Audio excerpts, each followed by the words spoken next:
Bismillahirrahmanirrahim. Assalamu alaikum. My name is Hassan and today we are going to show variation name and stock in WooCommerce shop page in WordPress. Before starting work, it's my request. Please subscribe my channel. Thank you. Now back to our work. So we will add custom code using plugin.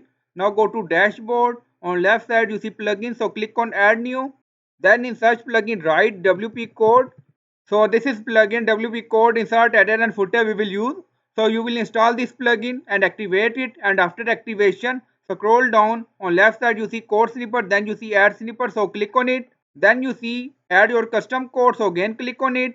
Now create custom snippet section open, scroll down, you can add title here, then you see code preview. On right side you see code drive, drop down select PHP snippet. Now we are going to paste code and you will find this code in video description or in comment section.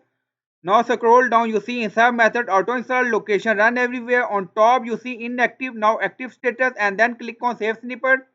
Now snippet created and saved. Go to shop page and refresh the page. Now scroll down, you see variation name and stock in WooCommerce shop page by adding custom code using WP code plugin, and you will find code in video description or in comment section. So I hope you like this video. Please like, comment, share, subscribe. Thank you for watching.